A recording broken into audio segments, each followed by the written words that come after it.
എല്ലാവർക്കും സ്വാഗതം. ഞാൻ റൂത്ത് ജോൺസൺ. നമുക്ക് ഇംഗ്ലീഷ് പറഞ്ഞു പഠിക്കാം.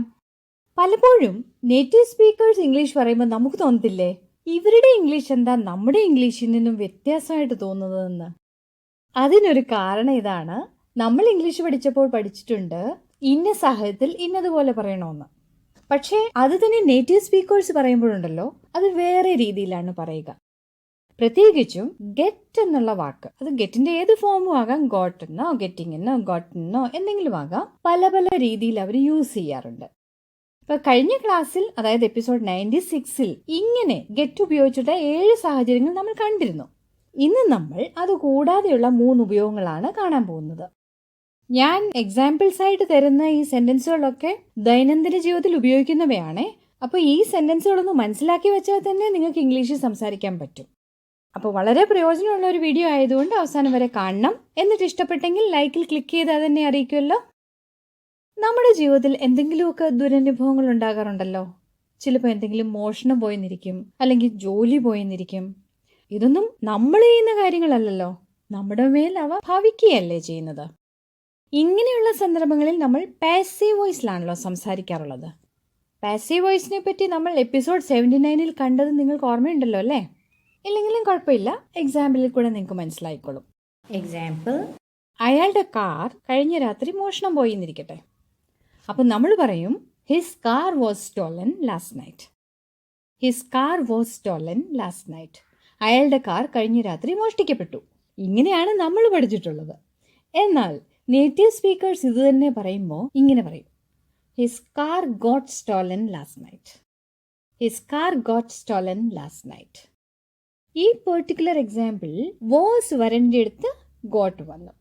അതായത് പാസീവ് വോയിസിൽ ഇങ്ങനെ ഗോട്ട് ഉപയോഗിക്കും നേറ്റീവ് സ്പീക്കേഴ്സ്. നെക്സ്റ്റ് എക്സാമ്പിൾ, താമസിച്ച് ജോലിയിൽ പോകുന്നത് കൊണ്ട് അവളെ പിരിച്ചുവിട്ടു, അല്ലെങ്കിൽ ജോലിയിൽ നിന്നും പിരിച്ചുവിടപ്പെട്ടു.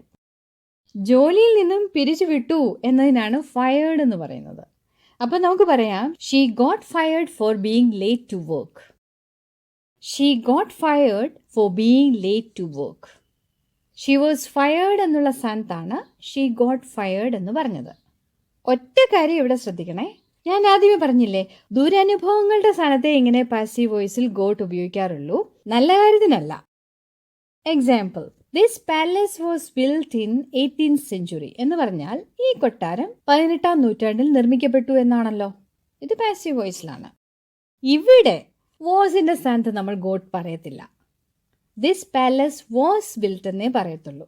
എന്നാൽ ഈ കൊട്ടാരം യുദ്ധത്തിൽ നശിപ്പിക്കപ്പെട്ടു എന്ന് പറയാൻ, നശിപ്പിക്കപ്പെടുന്നത് അത്ര നല്ല കാര്യമല്ലല്ലോ. അപ്പോൾ പറയാം it got destroyed in the war.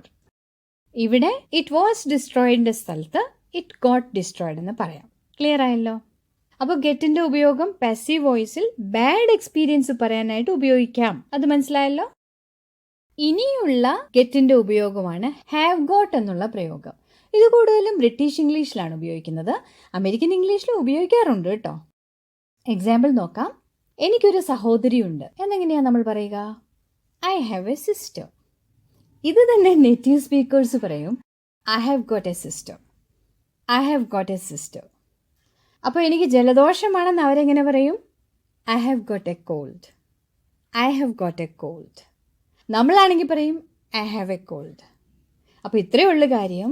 ഇവിടെ ഹാവ് ഗോട്ടിൻ്റെ അർത്ഥം ഹാവ് തന്നെയാണ്. അതായത് ഗോട്ടിന് ഇവിടെ പ്രത്യേകിച്ച് വേറെ അർത്ഥമൊന്നുമില്ല. ഇനി എനിക്കിപ്പോൾ പോകണം എന്ന് നമ്മൾ സാധാരണ എങ്ങനെയാണ് പറയുക? I have to go now. I have to go now. ഇത് തന്നെ നേറ്റീവ് സ്പീക്കേഴ്സ് പറയും I have got to go now എന്ന്. I have got to go now. പക്ഷേ അവർ പറയുന്ന സ്റ്റൈലും ഉച്ചാരണവും ഒക്കെ നമ്മൾ എപ്പിസോഡ് 90-ൽ കണ്ടത് ഓർക്കുന്നുണ്ടല്ലോ. ജസ്റ്റ് നോട്ട് ചെയ്ത് വെച്ചിട്ട് ഈ വീഡിയോ കണ്ടു കഴിഞ്ഞിട്ട് കണ്ടാൽ മതി, എപ്പിസോഡ് 90. അപ്പോൾ എനിക്ക് ഈ വീഡിയോ ഇന്ന് രാത്രി കൊണ്ട് ഫിനിഷ് ചെയ്യണം എന്നെങ്ങനെ പറയും? I have got to finish this video by night. I have got to finish this video by night. സാധാരണഗതിയിൽ നമ്മൾ പറയും I have to finish this video എന്ന്. അപ്പോൾ ക്ലിയർ ആയല്ലോ? ഇവിടെ ഐ ഹാവ് ഗോട്ട് ടു എന്ന് പറഞ്ഞത് നമ്മൾ പറയാറുള്ള ഐ ഹാവ് ടുവിൻ്റെ സ്ഥാനത്താണ്. ഇത്രയേ ഉള്ളൂ. ഇനി ഗെറ്റിന്റെ മറ്റൊരു യൂസാണ് നമ്മൾ മറ്റൊരാളെ കൊണ്ട് ഒരു കാര്യം ചെയ്യിപ്പിച്ചെടുത്തു അല്ലെങ്കിൽ ചെയ്യിപ്പിച്ചെടുക്കുന്നു എന്ന് പറയാനായിട്ട്. ഇതിനാണ് ഗ്രാമറിന്റെ ഭാഷയിൽ കോസറ്റീവ് വേർബ് എന്ന് പറയുന്നത്. എക്സാമ്പിളിൽ കൂടെ മനസ്സിലാക്കി തരാം. ഞാൻ ബാബുവിനെ കൊണ്ട് വീട് പെയിന്റ് ചെയ്യിക്കാം എന്ന് പറയണം. I'll get Babu to paint the house. I'll get Babu to paint the house. ഇവിടെ ഞാനല്ല വീട് പെയിന്റ് ചെയ്യുന്നത്, ബാബു ആണ്. പക്ഷേ ഞാൻ പറഞ്ഞിട്ടാണ് ബാബു അത് ചെയ്യുന്നത്. അപ്പൊ അതുകൊണ്ട് നമുക്ക് പറയാം I'll get Babu to paint the house. എന്നാൽ ആരെ കൊണ്ട് ചെയ്യിക്കുന്നു എന്നതിനല്ല, ആ കാര്യത്തിനാണ് പ്രാധാന്യം കൊടുക്കേണ്ടതെങ്കിലോ? അതായത് വീട് പെയിന്റ് ചെയ്യിക്കുന്ന ആ കാര്യത്തിനാണ് പ്രാധാന്യം. ബാബു ആണോ രാജു ആണോ അതൊന്നും അത്ര വിഷയമല്ല. അപ്പൊ പറയാം ഞാൻ വീട് പെയിന്റ് ചെയ്യിച്ചുകൊണ്ടിരിക്കുകയാണ്. ഇംഗ്ലീഷിൽ പറയാം I am getting the house painted. I am getting the house painted. കണ്ടില്ലേ, ഇവിടെ ഗെറ്റ് വന്നു. മറ്റൊരു എക്സാമ്പിളും കൂടെ നോക്കാം. നീ നിന്റെ കാർ റിപ്പയർ ചെയ്യിപ്പിക്കണം. You should get your car repaired. You should get your car repaired. കണ്ടല്ലോ, കോസേറ്റീവ് വേർബായിട്ട് ഗെറ്റിന്റെ ഉപയോഗം. ഇങ്ങനെ കോസേറ്റീവ് വേർബിന്റെ ഒരുപാട് എക്സാമ്പിൾസ് നമ്മൾ നേരത്തെ കണ്ടിട്ടുള്ളതാണ് എപ്പിസോഡ് 48-ൽ. നിങ്ങളത് കണ്ടിട്ടില്ലെങ്കിൽ ഈ വീഡിയോയുടെ അവസാനം എൻഡ് സ്ക്രീനിൽ ഞാനത് ഇട്ടേക്കാം. അപ്പോൾ നിങ്ങൾക്ക് സ്ക്രീനിൽ തന്നെ ക്ലിക്ക് ചെയ്താൽ മതി, ഡയറക്റ്റ് ആയിട്ട് കാണാൻ പറ്റും. അപ്പോൾ ഇതുവരെ നമ്മൾ ഗെറ്റിന്റെ 3 യൂസേജ് കണ്ടു. ഒന്ന്, പാസീവ് വോയിസിൽ ബാഡ് എക്സ്പീരിയൻസ് പറയാനായിട്ട് ഗെറ്റ് എങ്ങനെ യൂസ് ചെയ്യും. പിന്നെ ഹാവ് ഗോട്ടിന്റെ യൂസ് കണ്ടു. പിന്നെ കോസേറ്റീവ് വേർബായിട്ട് ഗെറ്റ് എങ്ങനെയാണ് യൂസ് ചെയ്യുന്നതെന്ന് കണ്ടു. കഴിഞ്ഞ വീഡിയോ, അതായത് എപ്പിസോഡ് 96 കണ്ടു കഴിഞ്ഞിട്ട് പലരും എന്നോട് റിക്വസ്റ്റ് ചെയ്തു ഗോട്ടൺ വെച്ചിട്ടുള്ള ഒരു എക്സാമ്പിൾ വേണമെന്ന്. അപ്പം ആ ക്ലാസ്സിൽ കണ്ട അതേ എക്സാമ്പിൾ ഞാൻ എടുക്കുവാണേ. എൻ്റെ അച്ഛനിൽ നിന്നും എനിക്കൊരു ഫോൺ കഴിഞ്ഞ ആഴ്ച കിട്ടി. ഇതെങ്ങനെയാണ് ഇംഗ്ലീഷിൽ പറയുക? I got a phone from dad last week. I got a phone from dad last week.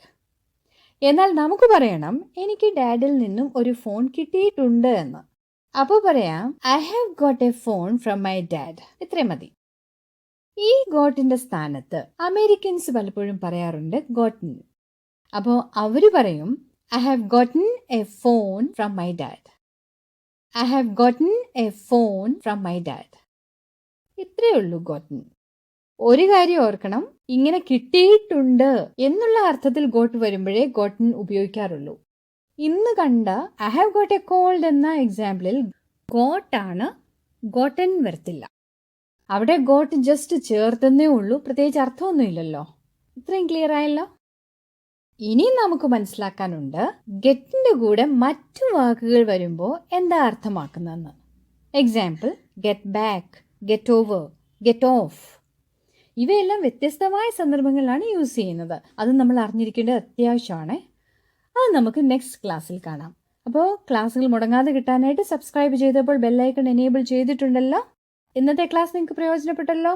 ഇന്നത്തെ ക്ലാസ്സിൽ നിങ്ങൾക്ക് ഏറ്റവും ഇഷ്ടപ്പെട്ട ഗെറ്റിന്റെ പ്രയോഗം ഏതാണ്? അതൊന്ന് കമന്റിൽ ഇടുമല്ലോ. Thanks for watching this channel. See you again and please stay safe.